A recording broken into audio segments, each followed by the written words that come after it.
Hi friends, ఎంతో టేస్టీగా ఉండే క్యాలీఫ్లవర్తో చేసుకునే lunch box recipe cauliflower fried రైస్ని ఈ వీడియోలో షేర్ చేస్తున్నాను ఫ్రెండ్స్. ఎవరైనా చాలా ఈజీగా చేసుకోగలిగే ఈ రెసిపీ కోసం welcome back to my channel Sujata's tasty kitchen. ఈ రెసిపీ చేయడం కోసం ముందుగా వేడి నీళ్ళలో ఉప్పు వేసి క్యాలీఫ్లవర్ ముక్కలు వేసి 5 నిమిషాల పాటు అలానే ఉంచాలి. 5 నిమిషాల తర్వాత క్యాలీఫ్లవర్ ముక్కల్ని జాలీలోకి తీసుకొని నీళ్లు వడపెట్టేసి ప్లేట్లోకి తీసుకోవాలి.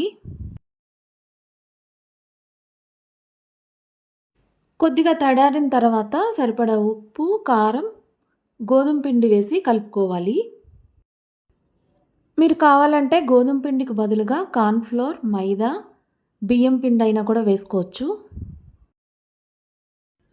నెక్స్ట్ స్టవ్ మీద కడాయి పెట్టి నూనె వేసి వేడి చేసిన తర్వాత పిండి అంటించిన క్యాలీఫ్లవర్ ముక్కలు వేసి వేయించుకోవాలి. ఇదే ప్రాసెస్లో ఆలుగడ్డ, బీట్రూట్తో కూడా చేసుకోవచ్చు. క్యాలీఫ్లవర్ ముక్కలు వేగిన తర్వాత పచ్చిమిర్చి, కరివేపాకు కూడా వేసి వేయించి పక్కన పెట్టి ఉంచుకోవాలి.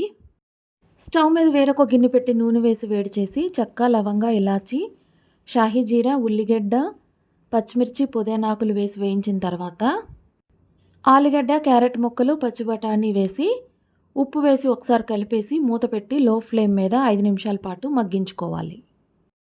మగ్గించిన తర్వాత అల్లం వెల్లుల్లి పేస్ట్ వేసి వేయించుకోవాలి. ఇవన్నీ కాకుండా ఏవైనా మనకు నచ్చిన వెజిటబుల్స్ వేసుకోవచ్చు.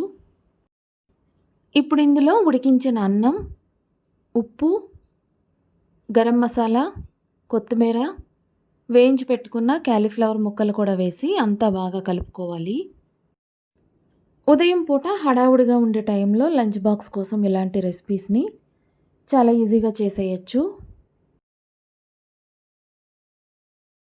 పైనుంచి కొద్దిగా నెయ్యి వేసుకొని కలుపుకుంటే రుచి చాలా బాగుంటుంది. ఈ రెసిపీ నచ్చితే లైక్ చేయండి ఫ్రెండ్స్. కొత్త వారైతే ప్లీజ్ సబ్స్క్రైబ్ మై ఛానల్. చూస్తుంటేనే తినాలనిపించేలా ఉన్న ఈ రెసిపీని ఇక్కడి వరకు చూసినందుకు thank you so much friends. ఇలా ప్లేట్లోకి సర్వ్ చేసుకొని బాయిల్డ్ ఎగ్, ఉల్లిగడ్డ ముక్కలతోటి తింటే చాలా బాగుంటుంది. Thanks for watching friends.